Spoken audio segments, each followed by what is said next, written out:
أعوذ بالله من الشيطان الرجيم Bismillahir Rahmanir Alhamdulillahi wahda Wassalatu wassalamu ala man la nabiyya ba'da Amma ba'd. It seems as though every single week I'm learning that there is a different marriage issue that's happening in the community that's kind of worse than the one before. I know sometimes you all feel like, oh, we're talking about marriage again. It just seems as though every week a new issue pops up. This makes you say, Subhanallah. So I was recently found that we have those in our community that engage in secret marriages. What that is where you have the bare minimum requirements. A man will get two of his friends, his closest friends, and say, listen, I'm getting ready to get married. I need two witnesses. And then he'll go off to a masjid where nobody knows him, his witnesses, or the girl that he intends to marry. And he finds an imam, and then they perform a little wedding in the office, and then he tells his friends, he tells his wife, listen, I already have a first wife, so don't tell anybody.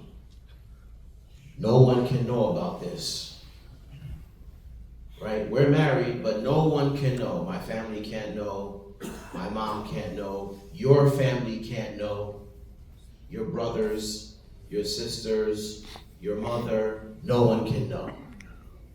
This is a secret marriage. And this, I don't think I need to sit here and provide evidences as to show the harm in this type of arrangement, and the dangers that can come out of this type of an arrangement where no one knows about this lady. If something was to happen to her husband and she came forward for her inheritance, what do you think everyone's going to say? Get out of here, you're crazy. You weren't married to him.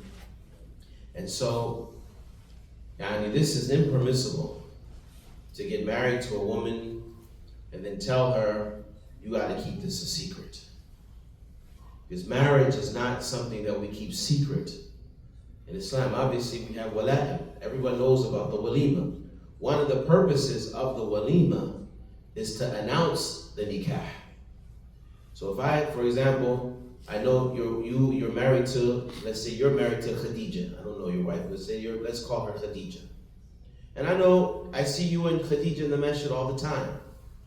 But then, all of a sudden, I just so happen to be at a restaurant far away, and I see the shahid walk in with another lady. They're all held up in arm, hugging each other, romantic style. What do you think I'm going to think? What's the first thing that's going to pop into my head?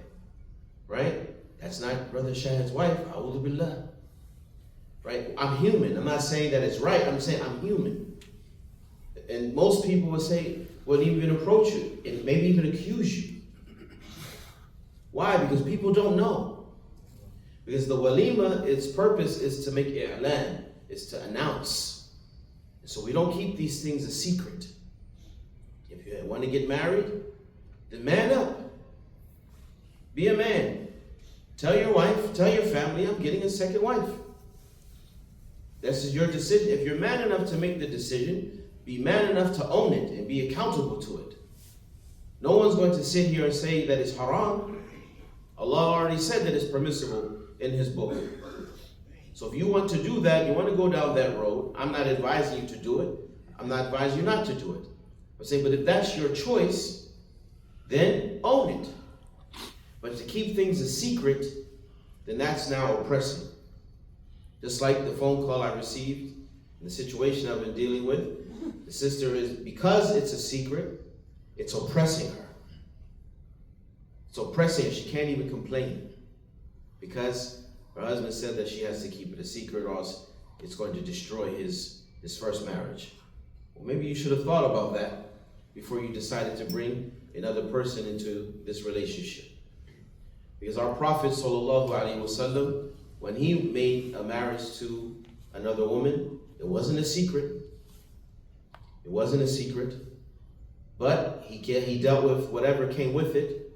The consequences, his wives were jealous. He dealt with that. He dealt with that. That's what men do. They make decisions and they own their decisions.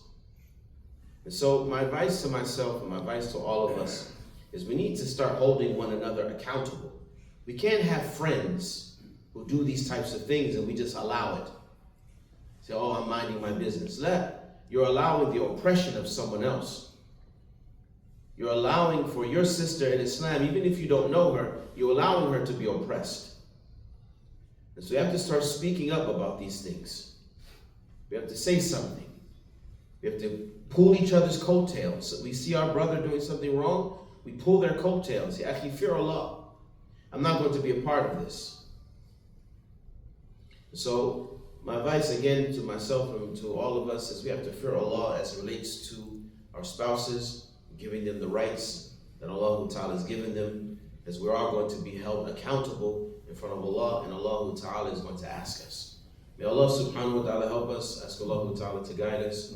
May Allah accept from us our good deeds and our righteous actions. May He overlook our faults and forgive us all of our sins.